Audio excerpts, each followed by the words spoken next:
Welcome to episode 301 of the Ski Podcast, and thanks for joining us for our latest Winter Olympics special. I'm your host, Iain Martin, and I'm joined again today by Olympian and former Team GB ski cross athlete, Emily Sarsfield.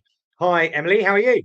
I'm good, thanks, Iain. Thanks for having me again. It's a pleasure. I believe it's been quite a busy day, like the first proper day of the vacances scolaires, half-term holidays, and the roads have been a bit packed.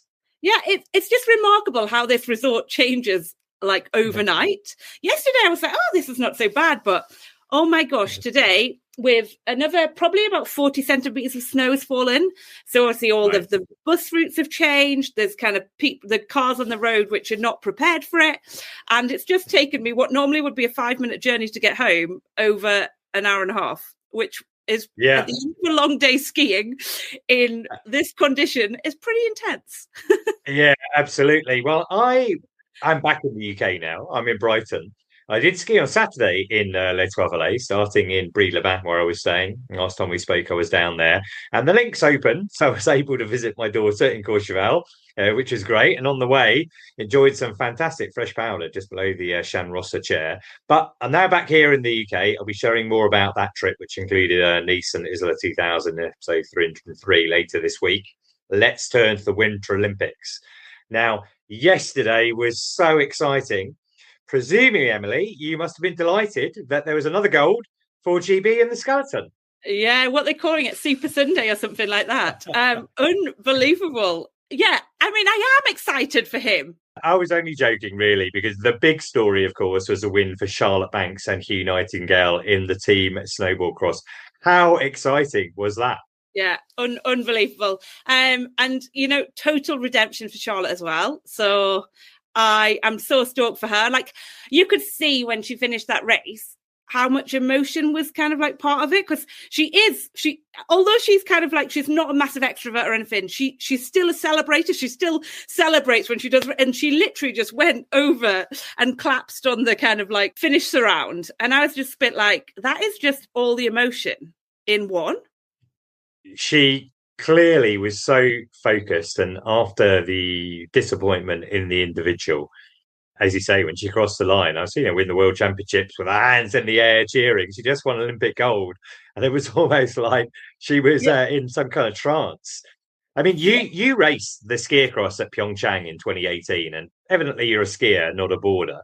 So there are differences, but it seemed to me that Charlotte Banks timed that run perfectly, using the slipstream to overtake just at the right time. Is that how it seemed to you? Is that what it's like when you're racing a ski cross? One thing which I was surprised with Charlotte, it's like the start wasn't kind of like her forte, but she's just so good at the racecraft.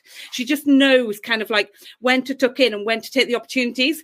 And luckily for her, which she'd calculated and totally knew tactically, she was obviously a goofy rider, which means that she kind of like turns with her toe wedge basically on those bottom two turns where she can really generate speed, and she knew that, and that's what she took advantage of. And I just think being so experienced the way she is and being able to kind of like just pull that off, and it was almost seamless. She didn't even care that she was in second. She just knew that she had that at the bottom. It was great. It was really interesting after you'd been talking about ski across and border cross on those courses as to whether you single, double, or sometimes triple on those dragon backs. And there was a point near the bottom just before the overtake where she chose to go high and the other girl stayed low, and she gained a lot of ground there, didn't she? Yeah, totally. And that's the beauty of both ski cross and border cross. It's those tactical awarenesses. If you're skiing or boarding kind of like suits like the jumps or not, and she just knows so well, and she could match so well off the back of that roller that she gained so much more speed, and there was no chance anyone was going to catch her off that last jump. So absolutely stoked for her. She totally deserved it. But Hugh also put her in the best position possible. I mean, he was 0.14 off from winning. Yeah. I mean, if you listen to the interview that we carried in the last episode, Hugh knows what his job is, and his job is to get as close as possible to the number one. Or, I think realistically, he's not expecting to be the first person to cross the line, but he almost was. Therefore, she was Charlotte Banks was in a great position. Now, we have to put this in context. It's Great Britain's first ever gold medal on snow. And evidently, with the game so far, there's been disappointment for Kirsty Muir and Mia Brookes. I wondered if you could put the importance of this medal into context in terms of GB Snowsport. Yeah, I mean, yeah, that's a tough one. The difficult thing is GB Snowsports kind of works off a multitude of different funding platforms. And the biggest one kind of would be kind of the national lottery funding, which, you know, your rowers and your cycling. And basically it's all done off who does well on medals. So when we saw kind of like the rowers do extremely well in 2012 and the cyclists, and there was a big injection of kind of cash into those sports. So then they could produce more talent and produce more medals in the future Olympic Games. And basically Britain have been waiting for that kind of breakthrough. We got it a little bit with Jenny Jones in the park and pipe, but it was kind of ring fence park and pipe. So that's kind of your slopestyle, your big air and those kind of events. And that's why we're now seeing the talents of Kirsty Muir and Mia Brookes, kind of who were kind of performing on that world stage. So the fact that we've got a breakthrough in a snowboard and kind of ski on snow discipline, hopefully that's going to really hope kind of that future talent. For sure, because, you know, Sport UK Sport allocate their funding, you know, based on the likelihood of medals. And after Beijing, with no medals, the funding was cut. So all medals affect chances for athletes at future games. And I can assure you that among the most relieved will be GB Snowsport CEO Vicky Gosling, because after the blank slate at Beijing, there's been so much pressure to improve this time around. And, you know, I'm so pleased for everybody who's involved, the athletes, but also everyone behind the scenes at GB Snowsport as well. Regular listeners will know that I've known head coach Pat Sharples since we met when I was running Natives back in 2000s. And I'm so pleased for him too. And actually, I swapped a couple of messages with him on WhatsApp. He sent me some photos of him with he managed to get a gold medal in his hand. Emily, any other comments about, you know, the impact on GB Snowsport? I think a lot of people don't realise kind of like how limited the funding is for the snow sports. I mean, if you just watch the documentary we talked about is with the free slalom guys on TNT, what is it? Keep Calm and Slalom. And that kind of just shows the behind the scenes and the reality of kind of like the fact that they don't get any funding at all. And they're working free athletes with free staff members who are doing pretty much like their cooking, massaging and absolutely being their drivers and everything.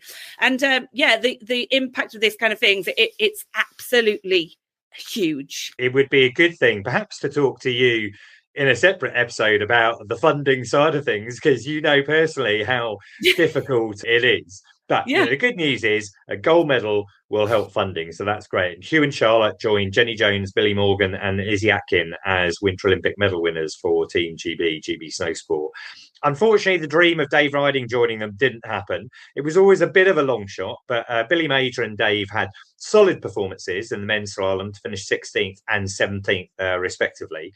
That is it for Dave. He has retired now. You mentioned, Emily, how you've known him since he was much younger in his career. We're not going to try and do justice to his career in this episode. There'll be another time for that. But for now, listener, if you'd like to know more about him, take a listen to my special interview with him in episode 199. I'll put a link into the show notes. However, I would like to drop this short quote from that interview in here. I will never stay the most successful British skier. I'll guarantee you that. And the next generation are ridiculously good, but I will always be the first one to get the win. And so I'm really proud of what I've been able to sort of push the bar to in British skiing, and then I can leave it to the next generation to take it further. Any final thoughts on Dave the Rocket Ryding, Emily? I mean, the guy's an inspiration, and he has inspired so many British kids. And not just the racers amongst us, the kids who are just going on holiday. I know my niece and nephew, he was here racing in Mirabel a couple of years back, and they were there getting their signed postcards and stuff like that. And so the guy is an inspiration. He's basically dug in and just done it the hard way. He hasn't had it on a silver platter. You know, he's just dug in, been raw talent and worked really, really hard. I nearly swore then, Iain. But yeah, well, I know that you were working on the hill while the event was going on. I actually managed to watch it live. And I think it was quite revealing afterwards. He spoke with Shemi in a impromptu interview. Essentially, he was just walking past and bumped, kind of gate crashed her interview with Hazel Irvine. And, he comes across as being a good guy, and anyone who's met him will know he genuinely is one of the good guys. So all the best to him with whatever he chooses to do next. Now, coming up this evening, Kirsty Muir will be competing in the Ski Big Air. While we're recording this, it's been delayed a little bit because of the heavy snow. So we'll see what happens there. She qualified in 4th place. She obviously came 4th in the slopestyle.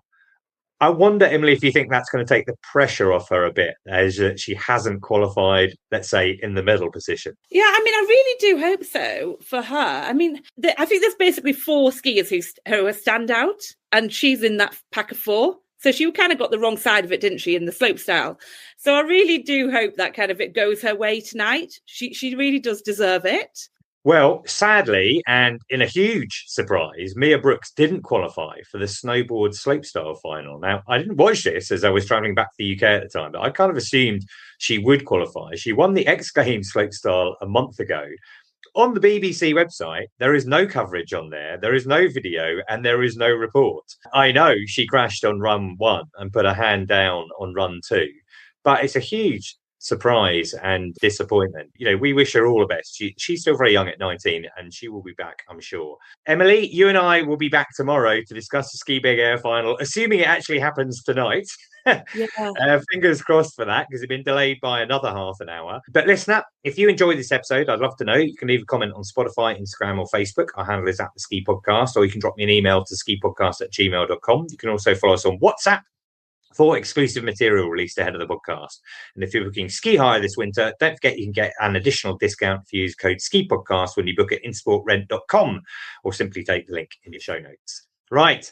For now, I'd like to thank Emily for joining me. Thank you, Emily. Thank you. And I hope the roads are better for you tomorrow. And finally, listener, thank you for joining us wherever in the world you're listening right now. And until next time, goodbye.